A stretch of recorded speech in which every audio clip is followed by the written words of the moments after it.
Hey, folks, welcome to That's on Florida, your weekly dose of sunshine and insanity. I'm Myke Herlihy, joined in studio tonight, as always, with our producer, Erick Rivera. Hey, everybody. Immokalee's favorite son, Mr. Omgitswicks. And tonight, I'm excited to have him here. I know it took us 6 episodes to get him here. He's the winner of Florida's Funniest Comedian of 2013. He's the winner of the Steve Harvey Stand-Up Spotlight Competition, and he is 33.33333% of the Omgitwicks and Friends Tour. My good buddy, Mr. Ken Miller. Ken, what's up, man? What's going on, man? Live long and prosper. What's up, man? Took y'all 6 episodes, man, because y'all finally got the budget to bring me in, baby. You know what I'm saying? You got to save some money. You got to headliner, baby. We had to put some money to the side. Yeah.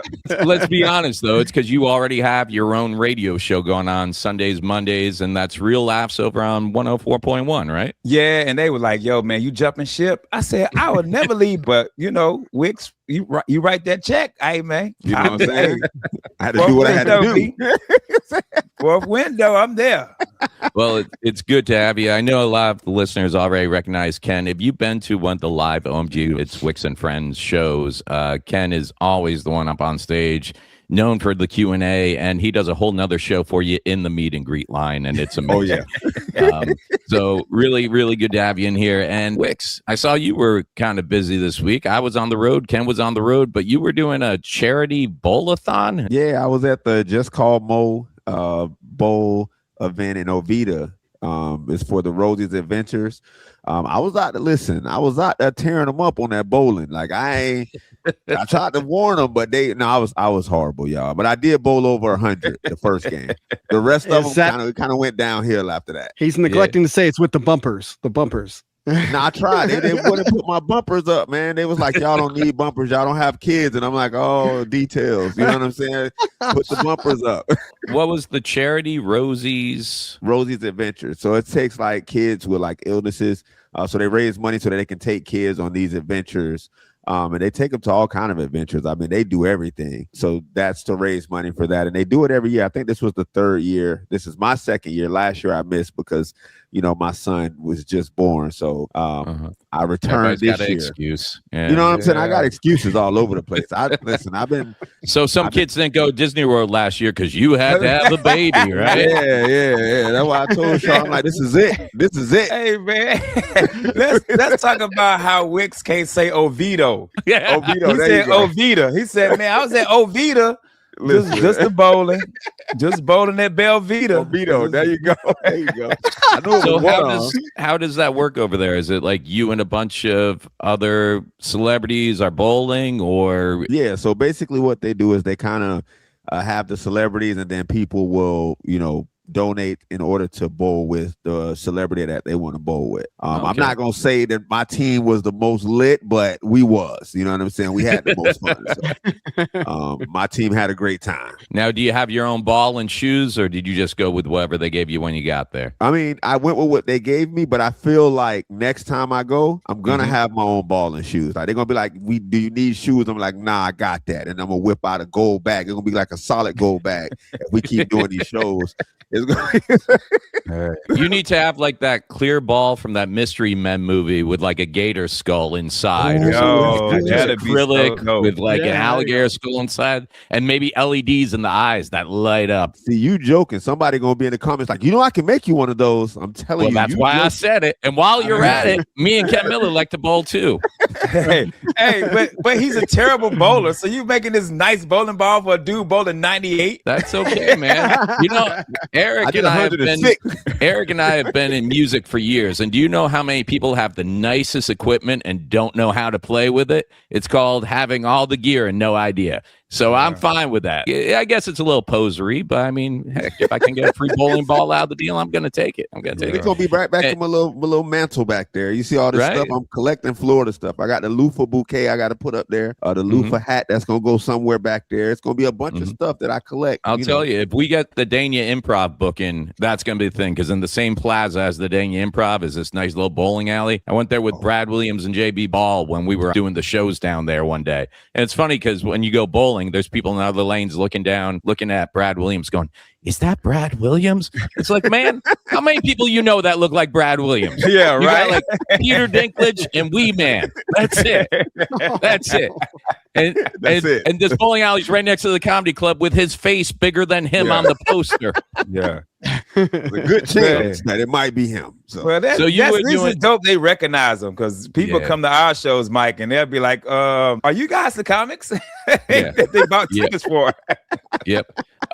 Tell you about my weekend. Drove to Columbus, Georgia for a Thursday night show. Had 2 shows booked. Had 25 people at the first show, and they canceled the second show because nobody was there. And then drove the next day to Fort Walton Beach, Florida. Had the day off, and then Saturday night had a gig there with about 50 people. And then right after the gig, drove back home because it was Mother's Day. Wanted to be here for the kids and their mom, and that was a 6-hour drive. So I was about to say, bro.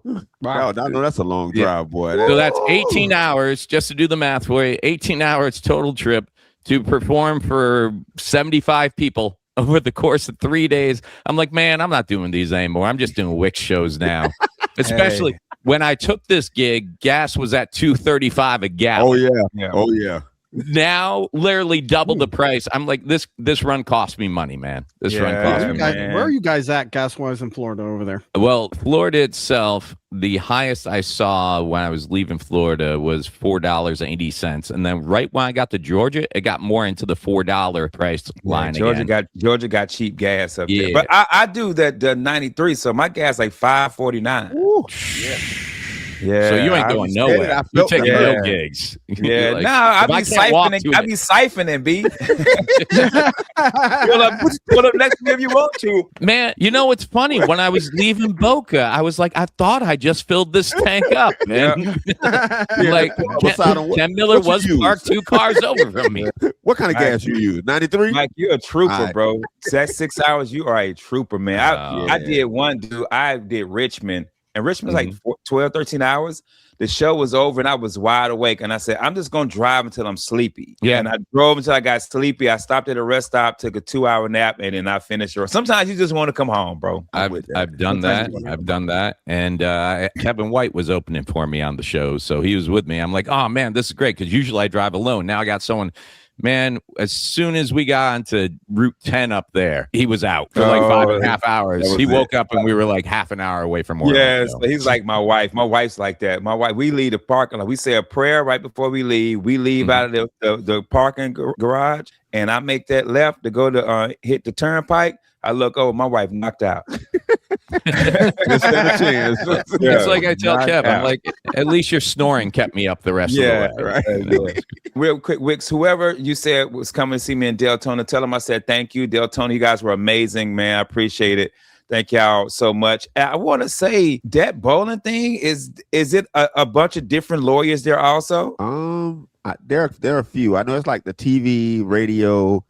There are some lawyers there. So it's Wednesday night, right? No, this was Saturday. It already happened. Okay, because somebody else I know does a bowling league, and I didn't know they were, and they got beef with the person he was having the bowling with, so I didn't know if they had joined forces. Man, this was Just Call Mo, and it had some of your Real Radio guys over there. It had Ryan Holmes, I believe.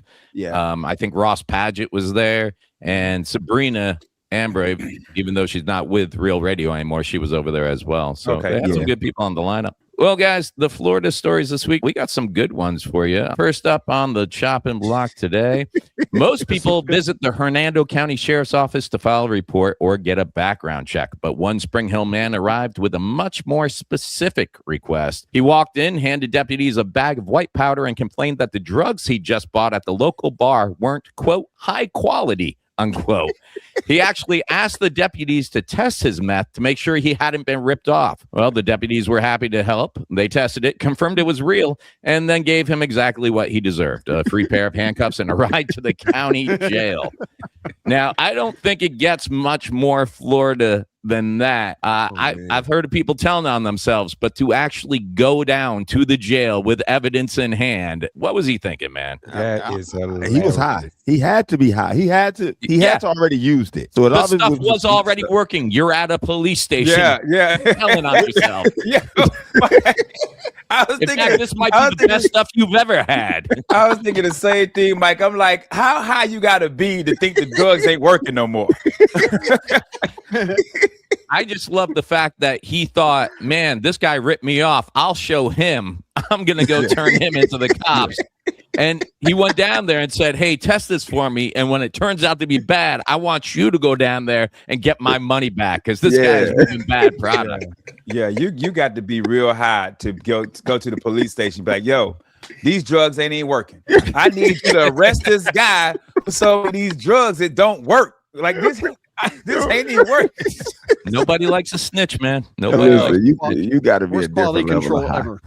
Can you imagine a police? Like, put yourself in the position of the person behind the desk, and you're sitting there, and you probably think it's a joke, and you go test this meth because it looked close enough, and you test it, and it's real, and then you're like, sir, you are high. You are very high. You need to go take a nap or something because this stuff is working. And that cop's got to go home and tell his wife that story. Like, how'd work go tonight, hon? Babe, I can't do this job anymore. More importantly, they don't need me down there. People are just coming in, turning themselves in now. I don't even have to go out on the streets no more. The criminals are bringing themselves in. I think like this guy, I feel like this might happen more. I feel like people who are on drugs, if I sold you a bag of oregano, I wouldn't be shocked if you went to a police station like, yo, that dude did not sell me real weed. Listen, I've seen it before. Like there was a story of a guy, it was marijuana, and I guess they sold him some fake marijuana, so he called the police on him to get his money back. And I'm like, sir, at some point you got to realize that's where customer service ends. Like, this ain't Popeyes. You know what I'm saying? You ain't don't beef with Popeyes because they can fight.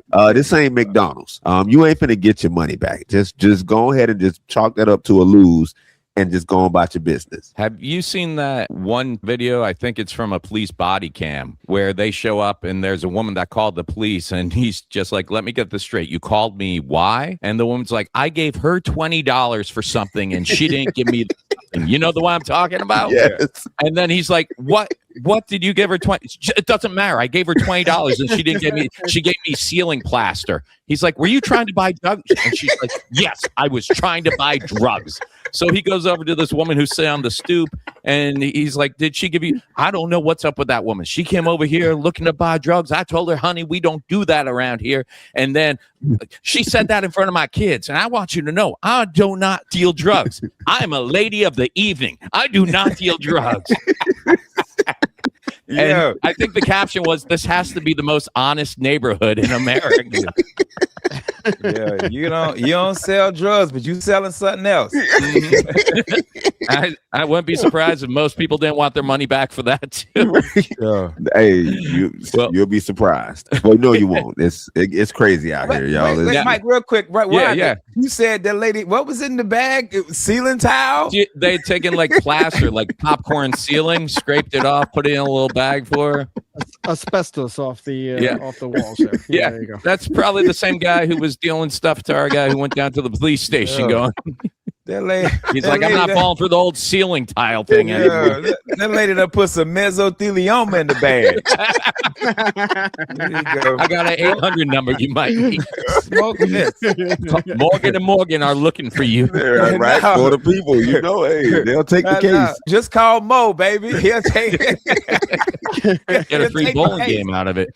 Oh, man. Now, this next story, I can't tell if I'm mad at the guy or just in awe of the hustle. So we all know gig economy is competitive, but one man in Orange County took hustle culture to a dangerous new level. Back in August 2023, after boosting a rental SUV, our entrepreneur decided to start his own off-the-books Uber service.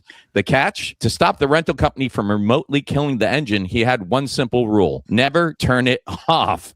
For 3 straight weeks, that engine stayed running, right up until police pulled him over with 2 very confused British tourists in the back seat. So just to recap, this guy rented a car, never returned it, decided to start doing Uber runs with it, and he knew if he shut it off, apparently the rental places can only put it on lockdown when it's shut off to keep you from, I guess, getting an accident or doing damage to the car. So he just decided for 3 weeks, I'm just going to keep this car running, filling it up with gas, keep it running. That's the part that scared me. Keep it running. You put gas in the car, well, that shows that means it's not, you can do that now. If he did it for 3 weeks straight, the gas station ain't blow up, the car didn't blow up. So they've been lying to us for years. So if you pull up to the gas station, don't even cut the car off. Just put your gas in.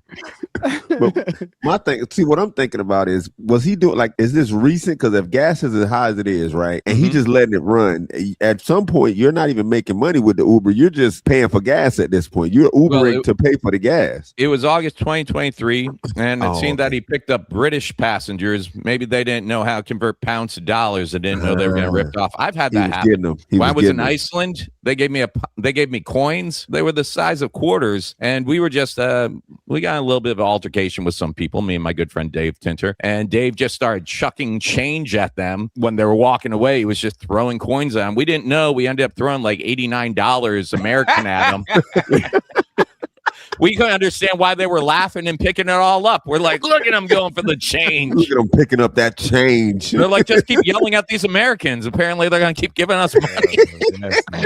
So that is a true thing. So me and Sean, when we go out of town, we rent cars now because both our cars got pretty high mileage. The first thing they ask you is, are you using it for Uber? Really? Oh. Yes. If you rent a car now, and I don't know if it's just Florida, but yeah, when I rented from Enterprise and from Budget, the first thing they ask you is, hey, are you using this for Uber? And me and Sean laughed. Me and my wife laughed about it. We're like, who would do that? And then we got a whole story of a dude stealing the car and keeping it running for 3. Where was it running at? Did he have you can't put it in the garage, you're gonna die. Right? Yeah. You can't leave it outside, somebody gonna steal it. Like, where was this car parked that you had it running for 3 weeks, dude? That takes some commitment. I can't even keep my car running for a month without it breaking down. This guy had a car running 3 weeks. But I'm seeing all these articles now about Airbnb cracking down because people rent the Airbnbs to throw big house parties and stuff. Oh yeah. And now with people renting cars to run Uber, I think we're gonna see them start cutting back on the unlimited miles and stuff like that, which is gonna stink for us. What are you gonna do? Yeah. No, I'm not doing it for Uber. I'm just driving 18 hours to gigs to perform for 75 people. Yeah. They're like, have you thought about Uber, sir? Have you thought about Uber? It might be more profitable and you can sleep in your own bed. Okay. There's a better way. I'm like, nah, it's cool, man. I got some Wicks shows coming up. I'll be okay. We're good. Okay. And then this last one, moving day is always a hassle, but 2 burglars in Polk County thought they'd found the ultimate life hack. In December 2022, after breaking into a home in Point Siena, Florida, the duo realized they had no way to carry their loot. So they did what any sensible citizen would do. They called 911 and asked the deputies to come pick them up and give them a hand. They didn't just want help moving the stolen goods. They also asked for a lift to the airport for a weekend getaway to New York. Well, the deputies were happy to provide a shuttle service, but instead of the terminal, they dropped them off at the Polk County Jail. So there you go. Once again, just people telling on themselves. Now, I don't know if they were on the same ceiling tile as other people. It gotta be. But at what point are you just doing this because you realize jail is the best place for you and it's a cry for help, Listen, the fact that it's Polk County, I knew at some point a Polk County story was coming. Yeah. And it had to be the story of all stories because you broke into a house, right? You take the stuff out of the house. You like, we ain't got nowhere to take. We don't got nowhere to take this. We gonna call the police to come help us. And then the police show up. Now I can just imagine. Now I got to go look for the Grady Judd press conference to this because I know that had to be amazing. He did one. I know that had to be amazing. He probably made a rap song to it. I just don't get the plan when you went to the house. You had to what? Uber there, walk there. Dog, I just looked it up, Myke. Polk County to Point Siena is an hour. So you had to get to Point Siena somehow. Yeah, that's true. So what was your plan once you got to Point Siena to get the stuff back to Polk County? So you had to get there. How did you get there? So I know what happened, Myke. Yeah. The guy who was driving the Uber for 3 weeks dropped them off. He said, I'll come back and get you after I drop these British people off. Police got them. They called the police like, hey, man, come get us. You took our Uber driver. There we go, man. It's a full circle. That's what happened. And the police was already in the neighborhood because they was already there for the meth guy because they already had to go, take him in. So they was already in the vicinity. So it all just happened together. Full circle, baby. It makes sense now. The few times I've had to call the police and they don't show up for an hour and a half. And I'm like, well, I don't need you now. Everything's over. And this is what's been going on that keeps them from getting to me. I'm like, you guys need to be out here doing their job. They're like, man, I wish we could, but listen, here's what tonight's been like. You don't know how my day's been. Some guy turned himself in with meth. Let me tell you how much you got to not like your family. That I could call my cousin and be like, hey, dog, I just broke into a house. I got a TV for you if you want it. Come get me. I called the police. Mm-hmm. Let me tell you how terrible of a friend I am if I can't call Wicks and be like, Wicks, I just broke in the house. I stole the stereo. Come get me. No. I ain't fit. Let me tell you how terrible of a husband I am. If I can't call my wife and say, hey, I just broke a house, got some diamonds for you. Come get me. Yeah. No, I called the police.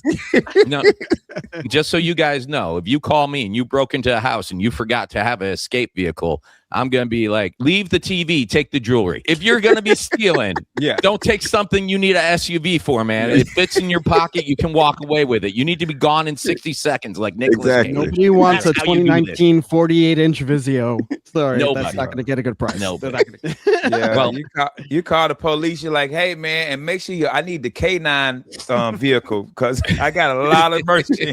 Leave the dog at the station. Leave the dog at the station, but bring the K9 vehicle. Matter of fact, we might need big two van cars. you got. We're looking at a caravan. We're trying to get to the airport by. Hey, bring the prison shuttle bus. That you.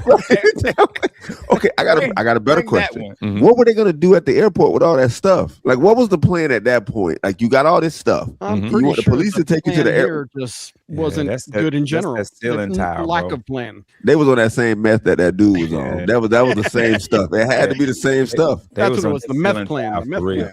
I hope some of those stories have helped educate some of you future criminals out there of what to do and what not to do.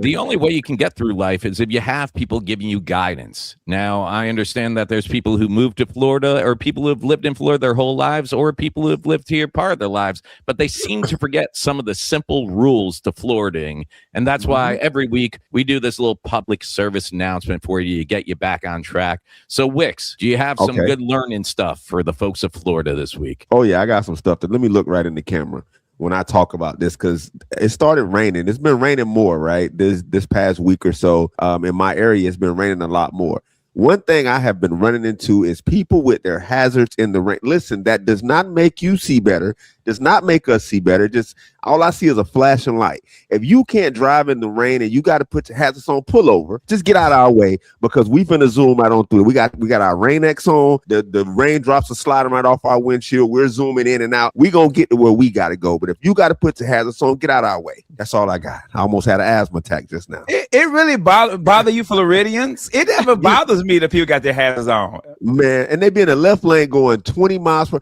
So one day I was on 75, right? And I'm driving. I'm getting home. You know, y'all know how I do. I'm getting home, and this person had their hazards on in the left lane doing like 30 miles per hour. Now, me, I can see. I'm good. I'm good to go. I'm used to it. My Rain-X is on. Everything is sliding. I'm gone. And they're going.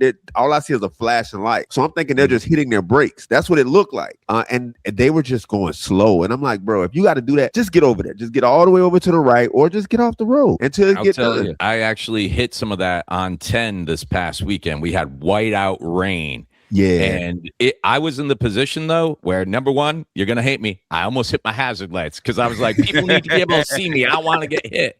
But I was in the left lane, and I went 10 miles where all I could see was the front left panel of my car and the yellow line. That was all I could see, like 3 feet of the yellow line. So I was just staying on that yellow line to the left, and Kevin's like, man, you're doing a great job. And I didn't have the heart to tell him we have this 3-inch window that I'm gotten, and I would have got off the road if I could have seen anything or any exit or any way to get off. I had him checking his GPS. I was afraid going into our lane because it was a 50-50 shot if there was a car there or not, you know? Just, take the wheel. I was afraid of stopping because nobody would see me, man. That whiteout rain comes on. It's scary.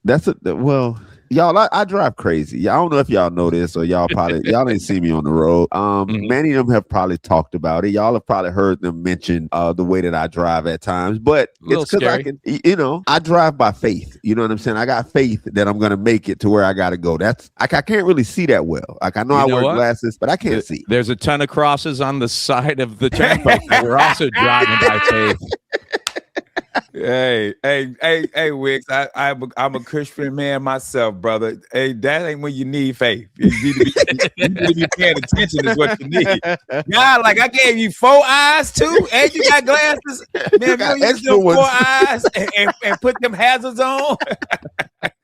It's like you extra eyes, and you still can't see.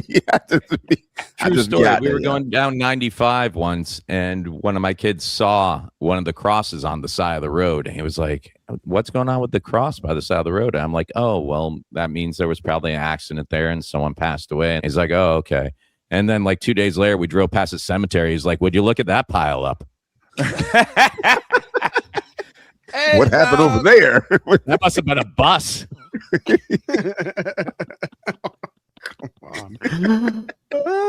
I wasn't ready for that, Myke. I was neither. That's funny, bro. That's funny. No. But I need to get back to this though. Are you guys? It really bothers you with the hazard? I think it's more like normally if I'm driving, right? If you get all the way to the right, I'm never over there. I'm always either in the fast lane or I get to the middle lane. I'm not like speed. Like I don't want people to think I'm irresponsible. I'm responsible enough. Well, I'm not. And I can see, like I'm used to it. Then I live in Southwest Florida. It rains almost every day. Even when everybody's like, oh, we're in a drought. I'm like, it was just raining here 3 days, 4 days straight. Didn't even stop. No break, no nothing. So we get used to it. So either you don't go anywhere or you learn how to drive in it. So it's normal to me. And I get it. Sometimes it's raining crazy. Most of the time, those people that are doing it, that are driving really slow, so it's not just the hazards. The hazards, I guess, because it's raining so bad, it just looks like somebody hitting their brakes. That's what it looks like to me. And then they'll be going like 10 miles per hour. So you can't, it's hard to judge the distance because the light is going on and off. So it's hard to judge the distance and, you know, how far they are in front of you. So normally down here cause more accidents than anything. But because they passed the law, like I was going to say, recently? This is interesting. I've been told for years that it was illegal to have your hazard lights on during heavy rain, but I'm now seeing that under Florida statute 316.2397, you can now legally use your hazard lights in heavy rain, but only if you are on a highway with a posted speed limit of 55 miles per hour or more. Yeah. So that's stipulation. And that's new. That's like 2 years. That's only been like a year or two, bro. Yeah. It's there's stipulations. So like you're not on the highway. Okay. And normally, like I said, on the highway, it's hard to get off. So if you turn your hazards on, you get to the right lane, do your thing. But a lot of people turn their hazards on because they think it helps everybody see you better. But normally it makes it more difficult. All you got to do is turn your lights on. Because if I see, you know, the back lights, I'm good because I can judge that distance. It's a constant light. I can see it. We're good to go. But if it's blinking, then I don't know. I can't judge it. And then I'm like, let me just get over here somewhere. But I do it all the time, y'all. I might be crazy. I might be a little crazy. Now I know. I always wonder why Floridians made a big deal out of it because it never bothered me. Do you turn yours on, Ken? Nah, man. I'm in the fast lane with Wicks. I can't see nothing, bro. I'll be up on that thing like that. It only bothers me.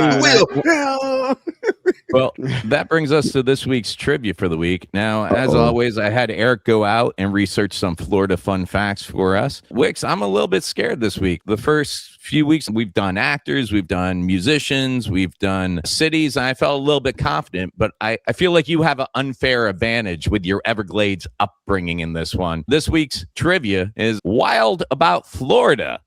Wild About Florida. And specifically, all of these animals are going to be animals found in our very own Florida Everglades. So the way we're going to do this animals? one, guys, animals. We're doing animals. We're doing animals. And I'll be honest, I know 2. So if it's not one of those, I'm done. So, alligator. So the way we're going to do this, you took one. You took the one I know. Next, you're going to say snake. So the way we're going to do this, guys, since this is our first time playing with 3 players, Eric's going to read off 3 clues for each question. Now, we're going to let him read all 3 clues first. But if you think you know it before he even reads another clue, just say your name. He's not going to stop reading clues, but that means you're going to have the first opportunity to answer, and then so on and so forth. Whoever says their name second, third, whatever, we'll figure out. So, Eric, I leave it up to you for this edition of Wild About Florida. Go ahead, take it away. All right, here we go. Wild About Florida. Let's start with the first animal here. Has a uniform, iridescent bluish black body with smooth scales that reflect a purplish sheen in sunlight. Wicks. Inhabits upland Inhabits upland pine ecosystems. This is the second clue. Especially longleaf pine sandhills, where it uses burrows of the gopher tortoise for shelter and thermoregulation. That's clue number 2. And clue number 3, an apex non-venomous predator. It helps maintain balance within its ecosystem by controlling populations of small vertebrates and venomous snakes. All right. So now I know Wicks said it. Same thing. Is it the indigo? What the heck is an indigo? I don't even know what that is, bro.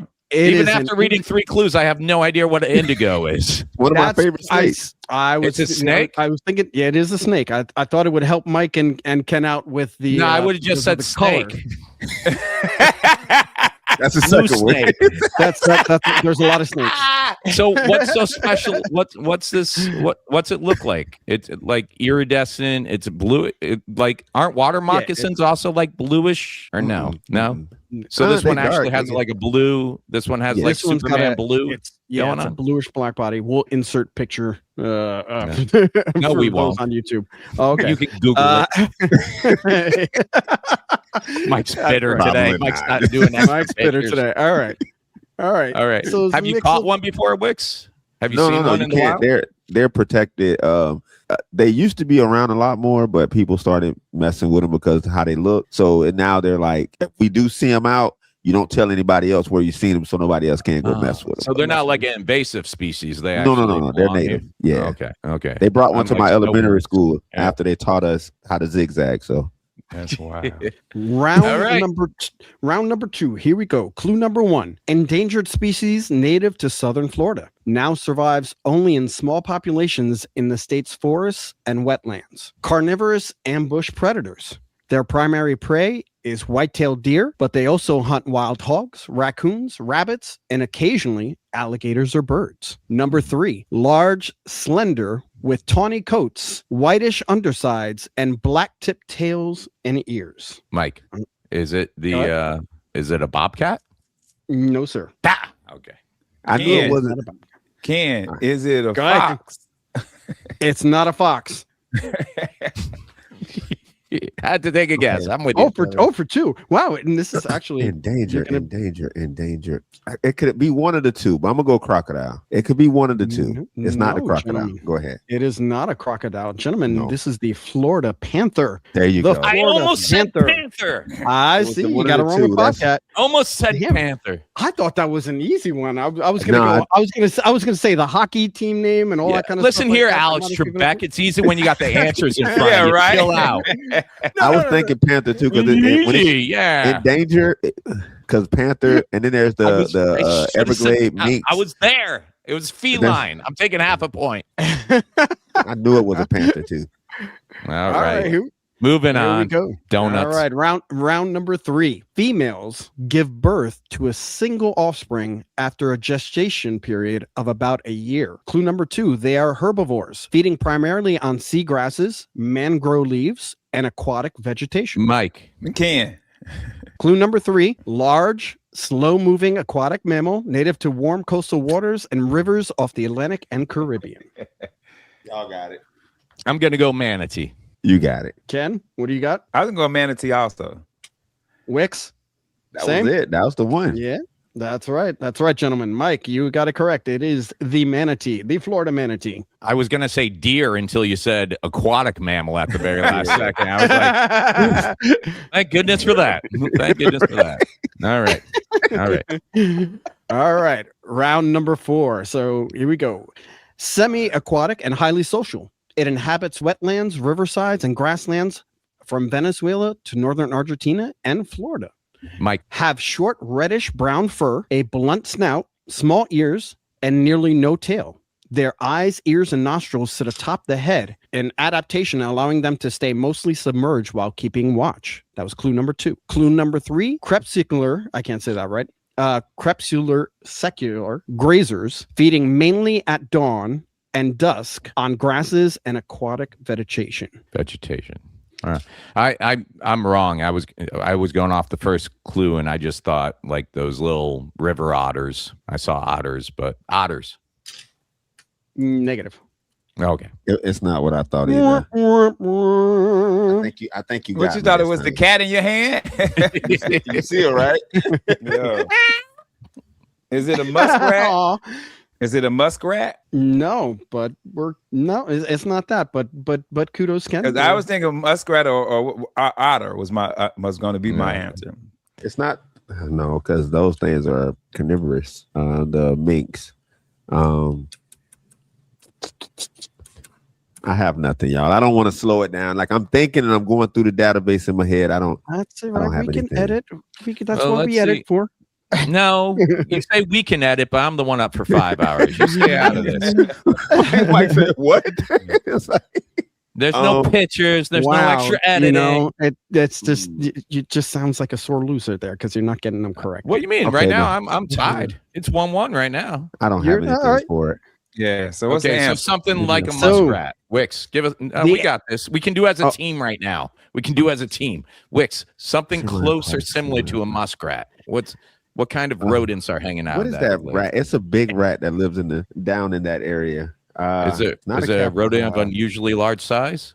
It's like one of the biggest rats. Oh, is it a no? It's not a nutria. Because that's more. All right, let's say it starts with a C. Let's give that. Yeah, not the capybara. Yeah, capybara. It's a capybara.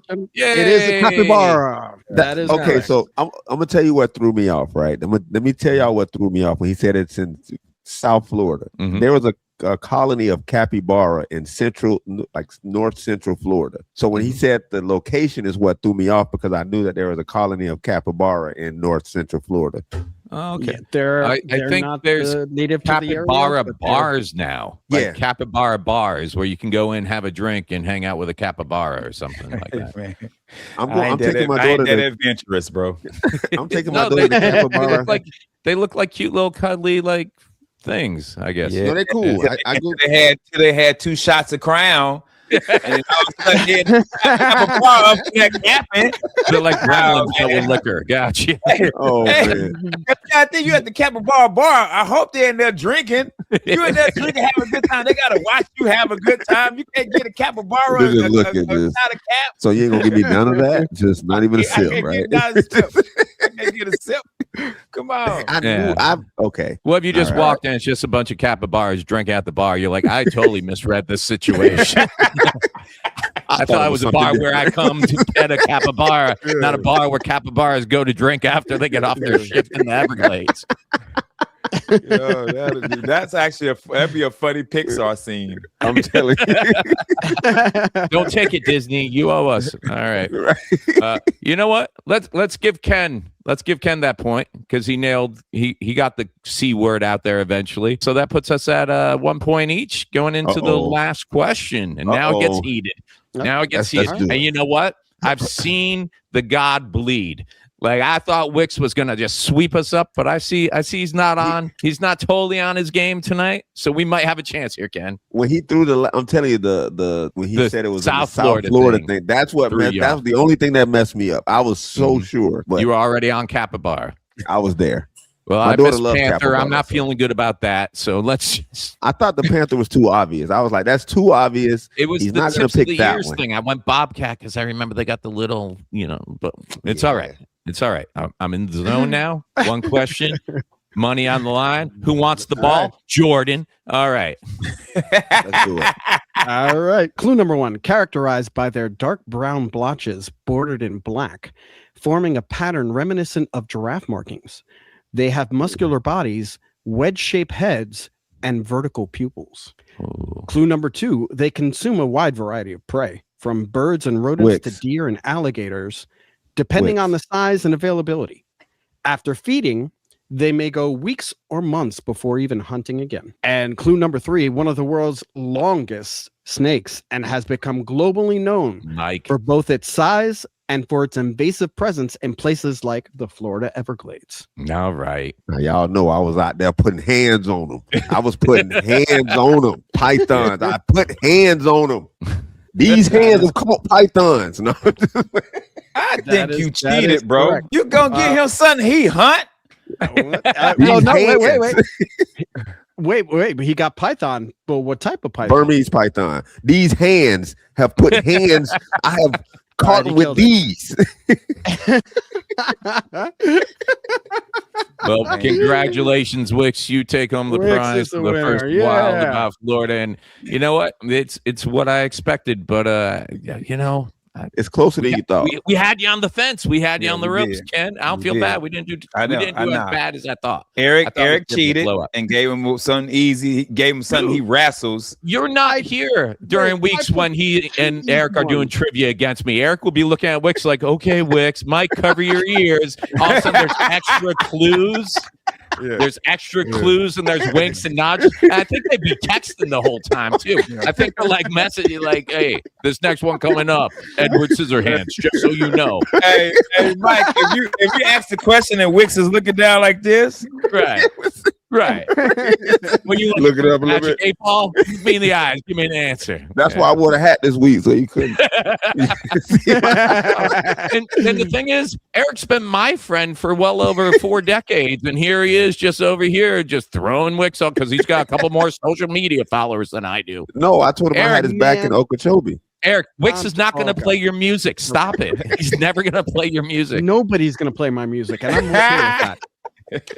But I threw you guys. I really did think the Florida Panther was going to be an easier one. I was very surprised that stumped you on this one. In my head, I was Bobcat Panther, and I mean, come on, we got the Florida Panthers. They play down there. Listen, he threw.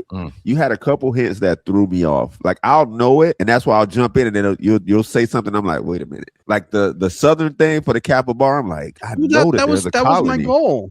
That's why I didn't do alligator or crocodile or stuff like that. One of manatee was going to be the easiest one. Yeah, exactly. What I read with the capybara one is that it's becoming invasive. They weren't originally living in Florida, but yeah, there's a population in your area where you're talking, and then there's a population growing, and they're being protected. Yeah. So, all right. Well, I learned a little something, and I hope everybody listening did too. And you know what? We got plenty more Florida animals, so I think we're gonna have another round of that coming up soon. But we got a little bit of time left, so I'd like to go ahead and get us into the questions for Ask Wicks. Now, if you've been to a show, you know that at the end of the show on stage, we do a Q&A segment where you guys get to send in your messages to Wicks. We don't always get to all the questions, so what we like to do is answer some of them right here on the show. Let's see. I got one right here for you, Wicks. Wicks, I've never heard you discuss velvet ants. They are nasty little boogers. Have you ever had any experience with them? Yes. Yeah. What are velvet ants? Are they like fire ants? They're not even ants. They're wasps. Their nickname is cow killer ants. That's what they're called. Cow killer ants. If you could just, they're like fire ants on steroids. They're fire ants on steroids, but they're really wasps with no wings. You don't want no problems with them things. I don't want no problems with them things. If I see them, I avoid them at all costs. They look like they're wearing a velvet red and black jacket. You gotta pull up a picture, Ken. Yeah, they really do got like a red, like a black exploitation thing going on right now. like a 70s wedding. Yeah. That ant, you don't want no problems. That ant was in a Dolomite movie, bro. Bad mother. That's what he is. Shut your mouth. Shut your mouth. They're like that big, bro. They're good, like about a little under an inch or so. Yeah. Man. Wait, are these in like the same areas that like fire ants are in? Like like in normal grass, mainly in like fields. So yeah, they're called the cow killer ant. Yeah, you don't want no problems with them. Trust me, you don't want no problems with them. Have you done it as a character yet for any? No, of your sketches? I've been looking for a velvet. So the problem is, I don't want to just do the character. I want the velvet. Ken. He's got his dad's wedding outfit somewhere. Yeah, somewhere here, and you got to be real like. What up, Jive Turkey? I'm the red velvet ant, baby. What's shaking it, baby? You know what? Forget it. I think at this point, Ken just needs to have a guest spot in one of your videos. I think he's just show up in the velvet, pop the collar, the cane and the top hat. Yo, what you know, good baby? I brought some of my girls with me. It's other velvet. They got on velvet dresses and it's just all behind it. Yeah, baby. Man. You know, I get a bad rep, baby. I'm just out here cool and killing cows. You know how we do, baby. Everybody like a little beef, baby. It's so silly, bro. It's so silly. All right. This is actually someone who came out to one of our shows. Hi. I saw the three of you at the 8:30 show in Boca, and I have not laughed so hard in decades. This is coming from a senior citizen. So there's a lot of decades that we made her laugh from. That's nice. All right.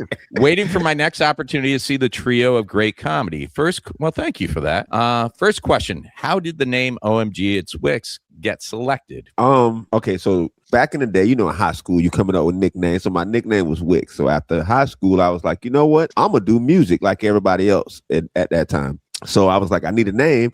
Everybody called me Wicks. I'm going to just use Wicks. So then that was like my music name for a long. Don't look for the music, y'all. It's all wiped off the internet. I made sure. I do a sweep every day. But one day I'm in downtown Fort Myers, and this girl ran up to me, and I know she had to be throwing some sauce on it. She was like, "Oh my God, it's Wicks." And I'm like, "You don't know who I am. Nobody knows who I am at this point." I mean, they knew me from being around. She was like, "Oh my God, it's Wicks." Like I was the celebrity, and it made me feel good. So Omgitswicks has been my name since 2010, based on how it happened. So nice. So you owe that woman some royalties, I think. Yeah. If you ever bump into her again. I've heard you tell the story before, and I thought it would be fun if we're doing a show one day. Some lady just stands up and goes, "That was me." It was me. You never know. We're doing Cape Coral soon, so it might be. Yeah. And that listener had a second question. How did the three of you meet? Three different personalities and humor, match made in heaven. Oh, well, thank you again for that. And that's from Danette. Nice. I met Ken before I met Wicks. I always like when Ken explains the night we met because it was pretty good. So, Ken, you want to tell how you and I met? Yeah, so I met Myke about 17, 18 years ago. I was hosting an open mic in Winter Park at a place called Austin's Coffee Shop, which I'd never go to again because I always end up getting to a fight. So I'm hosting, and it's like 35 comics. So I'm like trying to give everybody 5 minutes, give everybody time. And the old host would give like comics 10 minutes, and I ain't like that. So these two brothers on stage, they were terrible. And I was like, yo, I give them the light at 5, no, 7, no, 10. I just go take them off stage. So I'm standing at the side of the bar. So Austin used to have this little side door, and they come up to me. He's like, yo, let me talk to you, man. Why you take us off stage? I said, yo, y'all was going long. We got more comics. And the dude started poking me in the chest, say, come outside and talk to me. So I just pop. I punched him in the face. He goes out the door. I'm rocking him. Pop, pop, pop, pop, pop. I look over. His brother starts running to me. So I pushed that brother down. I grabbed that brother. I started beating him up. I turned around. Another comedian got a comedian in the headlock when I was fighting. I thought he was helping. So I started popping him in the face. Everybody grabbed me. And I'm like, oh, y'all jumping me? I'm going to Walgreens to get a bat. I'm going to come back on and beat everybody up. As I'm outside fighting, Myke is like, yo, that's an empty stage. I'm outside fighting. Myke on stage working on the Type 5. In my defense, that was my first night at Austin's Coffee. I had just moved to Orlando. I was number 35 on that list. So when I didn't know Ken, I'd never met Ken. So when every comedian went outside to have Ken's back, I thought to myself, well, they got that figured out. And then there was still audience sitting there and an empty stage. So I just went up, grabbed the microphone. I was supposed to do 5 minutes, ended up having like 15 while they were sorting things out with the cops and stuff. And then Ken came back in and he's like, hey, man, thanks for covering. And I was like, no problem. And that was how I met Ken. So Ken and I have known each other for years. Ken actually started taking me on the road when I first moved to Orlando. I got the feature for him a lot. And then I got moved up to headliner, and then we didn't get to work together as much. And then I guess it was 2024, at the end of 2024, I reached out to Wicks because anytime I put up a joke of me doing my Florida content, the comment section just went tagging at Omgitswicks, at Omgitswicks. And when you're a comedian and you put your material out there and you see that many people tagging someone else, the first thing you think is, these people think I stole someone else's material. So I went to check out and see why everybody was tagging Omgitswicks. I'm like, oh, this guy does all Florida content. And then I became a fan. I started following him. And then I was working for a TV studio, writing for a late night show. And Wicks came in as a guest on that show. And I think I barely got a hello to him because I was in the back producing it. But then it was probably about a year or so later, maybe 2 years later, that they gave me the opportunity to book a comedy show at the 180-seat venue at Afro Studios. I knew I wanted to do a comedy show, but I wanted to do something different. Because the thing is, Ken's an amazing comic. I think I do pretty good from time to time. But you cannot fill a show in your own hometown after a certain point.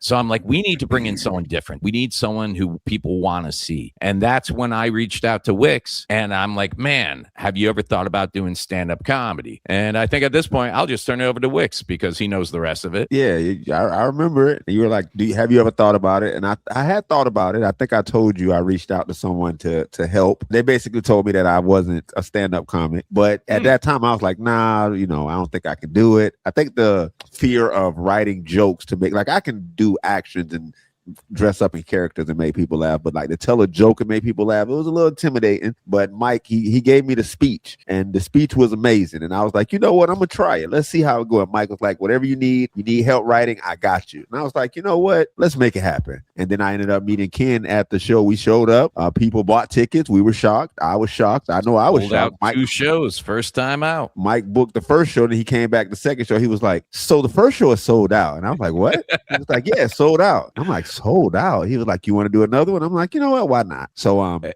you know the best part about that, Ken, I'm not sure I ever told you, I offered Wicks one price. I had a budget. I'm like, this is what I'm offering you, not know we're gonna sell 0 tickets or all the tickets. And then when we sold out so quick and we had another show, I called him up. I'm like, hey man, we sold out that first show of 181 seats. There's people still calling. They want more tickets. There's more people. And he's like, really? I'm like, yeah. He's like, yeah, let's do another show then. It wasn't until like 3 or 4 weeks later, he called me up and we were talking. He's like, oh, I should have asked probably before. Do I get paid more for the second show? I'm like, yeah, bro, you get paid what I'm paying you the first show all over again. Yeah. He's like, oh, that's cool. That's he was just more concerned about making sure his fans got in to see him. He didn't even think about, do I get paid for this? That was, yeah. So that was a good time. It's so crazy too, because like I think our next show was Tampa, and Tampa sold, and then I think it was like Stewart, and then Stewart sold, and we were like, hold up, wait a minute, what's going on? People actually coming out here. People like coming out, and then I think we pretty much sold out most of them except for maybe Boca. Yeah, that was it. That's the one. But it's all right. We did okay. Yeah, and I'll say this: it's like when we started working with Wicks, I was up in New York, and I emailed him. I'm like, hey man, what are you working on for your material? And when he sent me over his first draft, I was already thinking, okay, we're going to have to help this guy write some material, get him set and everything else. What he sent over, I was like, man, I might be able to add some tags to this, but this is all solid, well-written stuff. Because when you really look back at all his videos have like a setup, a beginning, and end. Like he's already got a good grasp of comedy. It was just transferring it to a different format. And even Ken, I think we were on our second or third show, and Ken just walked back. He's like, man, this guy is funny.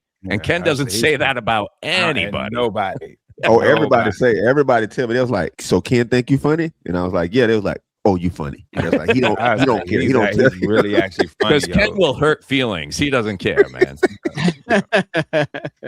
Well, there you go. I can't remember what show it was real quick. Wicks was killing. I was like, my favorite. Tallahassee? Tallahassee. I was like, yo, to the point where I was in the backpack. My brother was like, yo, who on stage? I said, Wicks. He said, yo, that dude is killing, bro. My brother don't even know what killing means. He just hears me saying it all the time. He don't know if it's good or bad. He's just like, yo, he's killing. Ain't that what y'all call it?